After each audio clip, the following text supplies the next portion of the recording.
Hello everyone, this side से वदीप सिंह और आज की वीडियो में हम बात करेंगे एक बहुत कॉमन डाउट के बारे में, एक बहुत रिपीटेड क्वेश्चन के बारे में जो मुझसे पूछा जाता है। तो मैंने कहा इसकी क्यों ना एक वीडियो ही बना दी जाए। तो क्वेश्चन ये उठ के आता है कि मेरा बिज़नेस है, मैंने अपना बिज़नेस पूरा उठा के सेल कर दिया। फॉर एग्जांपल बिज़नेस की वैल्यूएशन होती है 10 करोड़ रुपए, तो मैंने 10 करोड़ रुपए की सेल कर दी। तो क्या उस सेल पे, बिज़नेस की पूरी सेल पे जीएसटी लगेगा या नहीं लगेगा? और दूसरा क्वेश्चन ये आता है कि मेरे पास बहुत सारा इनपुट बचा पड़ा है, मेरे क्रेडिट लेजर में काफ़ी इनपुट पड़ा हुआ है जो यूटिलाइज नहीं हुआ, तो क्या वो इनपुट भी एज इट इज़ दूसरी यूनिट को जिसको मैंने सेल करा है उसको मिल जाएगा? तो इसको एक एग्जाम्पल से शुरू करते हैं।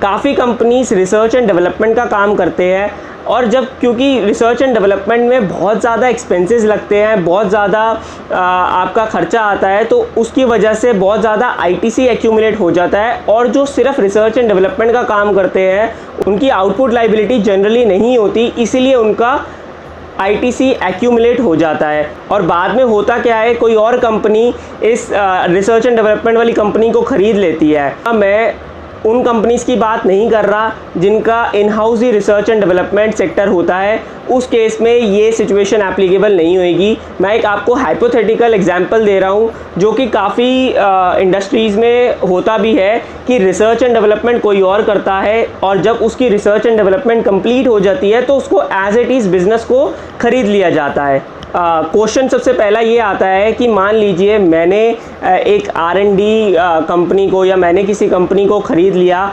से फॉर एग्जांपल 5 करोड़ रुपीस का, तो क्या उस 5 करोड़ रुपए के ऊपर जीएसटी लगेगा? तो इसको मैं लॉ पॉइंट ऑफ व्यू से क्लियर करना चाहूँगा, जिसमें सबसे पहले हम शेड्यूल 2 को देखते हैं, जिसमें लिखा गया है पॉइंट नंबर 4C में कि transfer of business assets will be treated as supply of goods unless the business is transferred as a going concern। अब अगर मैं इसको as a going concern transfer करता हूँ तो ये गुड नहीं माना जाएगा।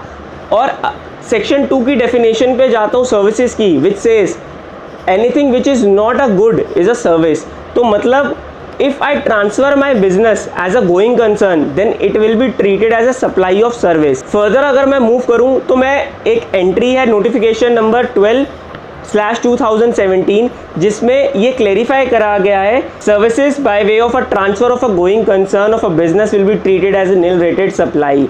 हेंस अगर मैं कोई भी बिजनेस एज इट इज़ उठा के बेच देता हूँ, एज अ गोइंग कंसर्न पूरा ट्रांसफर कर देता हूँ, तो it will be first treated as a supply of service and second by way of notification number 12/2017 it will be a nil rated supply. Hence इस ट्रांजैक्शन पे, इस 5 करोड़ की transaction पे कोई भी जीएसटी नहीं लगेगा। अब क्वेश्चन नंबर 2 जो आता है, मान लीजिए R&D जो जिसने करी, इसने बहुत खर्चा करा, उसका आईटीसी पड़ा हुआ है 2 करोड़ रुपए फॉर एग्जांपल कि 2 करोड़ रुपए उसका आईटीसी एक्यूमुलेट होकर रखा हुआ है और वो यूटिलाइज नहीं हो रहा। तो क्या उस आईटीसी को मैं अपने बिजनेस में, जिसने वो वाली पूरी कंपनी खरीद ली, मैं यूटिलाइज कर सकता हूँ? तो इसका आंसर बहुत क्लियरली लॉ में लिखा गया है। सेक्शन 18 सबसेक्शन 3 इसमें बात करता है कभी भी जब आप सेल करते हो तो जो भी कंपनी खरीदती है दूसरी कंपनी को, वो उसके आईटीसी के लिए एलिजिबल होती है, प्रोवाइडेड उसको कुछ प्रोसीजरल फॉर्म्स फिल करने होते हैं जो आईटीसी 02 है एंड जिसकी डिटेलिंग रूल 41 में प्रिस्क्राइब करी गई है सीजीएसटी रूल्स में। तो हेंस मैं अगर दोनों बातों को सम अप करूं तो फर्स्ट जो ट्रांजैक्शन मैंने सेल करी उस पर जीएसटी लगता है, द आंसर इज़ नो, उस पर कोई जीएसटी नहीं लगता अगर मैं एज अ गोइंग कंसर्न किसी भी बिजनेस को सेल कर रहा हूँ। एंड सेकंड, क्या मुझे उसका आईटीसी मिलता है? तो उसका आईटीसी मैं यूटिलाइज कर सकता हूँ आईटीसी 02 एक फॉर्म फाइल करके एंड जिसकी डिटेल्स रूल 41 में प्रिस्क्राइब्ड है। So if you like such case study videos do gives it a thumbs up and for more informative videos like this do subscribe my channel. Thank you for watching my video. Take care.